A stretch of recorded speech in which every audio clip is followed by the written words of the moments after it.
Eh bien, bonjour.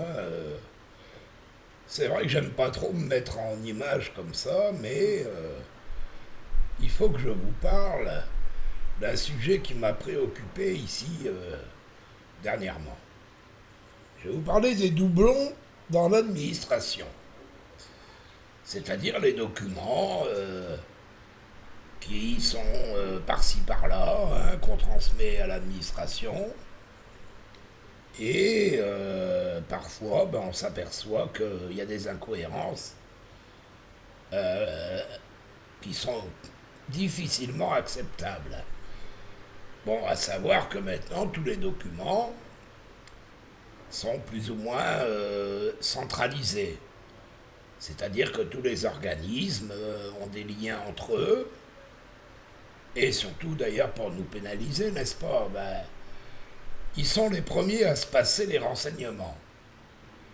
Et ici, j'ai eu dernièrement un petit souci avec une personne voisine qui me demandait ce qui se passait par rapport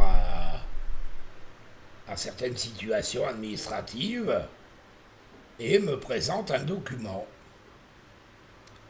Alors ce document, il reflète deux numéros différents d'enregistrement, mais il n'y a qu'un nom.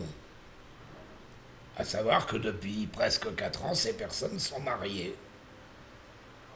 Et n'apparaît que le nom de monsieur, et curieusement pas à la bonne adresse.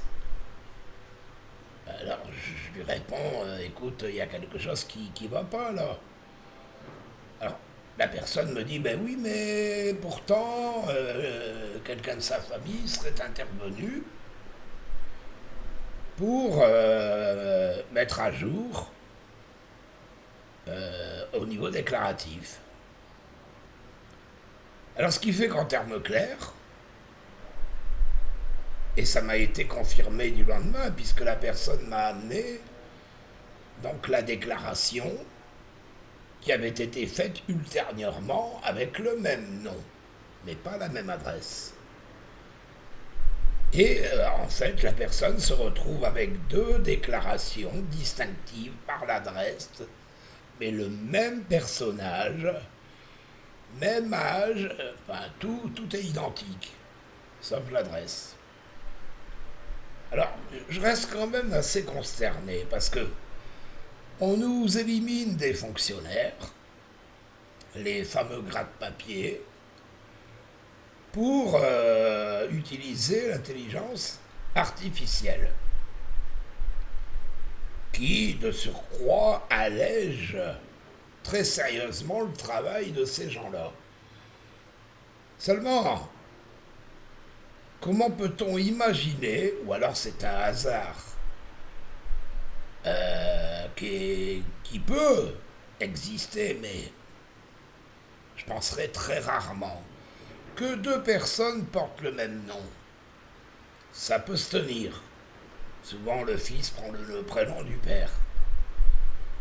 Mais que les deux personnes portant le même nom soient nées la même année et le même jour, j'ai de sérieux doutes. Comment se fait-il que l'administration n'ait pas des garde-fous humains qui permettent d'identifier quand il y a une incohérence de ce style-là?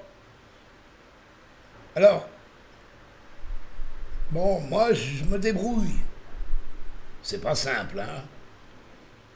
Mais avec toutes ces impositions,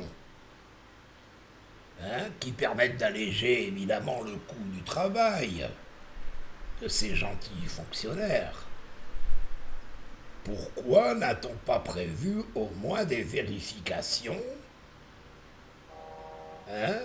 de ces problèmes qui peuvent arriver à tout à chacun? On croit bien faire, on croit avoir oublié, on renvoie, on oublie de se délocaliser. L'erreur est humaine, et elle est reconnue, heureusement d'ailleurs.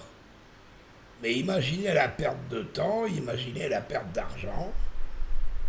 Et là, j'en viens à me dire, mais comment c'est organisé tout ça? Je veux bien comprendre que ça peut sembler, bien que j'ai des doutes, simplifié, de tout regrouper et de se passer aux uns et aux autres services administratifs vos informations, mais qu'il y ait des erreurs. Hein, quand il s'agit de doublons, qui certainement, ça doit être vu ça. Hein, si c'est rangé par ordre alphabétique, eh ben, Dupont-Jean suivra Dupont-Jean. Et si c'est repéré la même année et le même jour, il y a un truc qui est curieux. Et surtout avec le même numéro de sécu, puisque c'est une référence aussi. Alors je dirais, ben, que font ces gens-là? Apporter une réponse. Merci.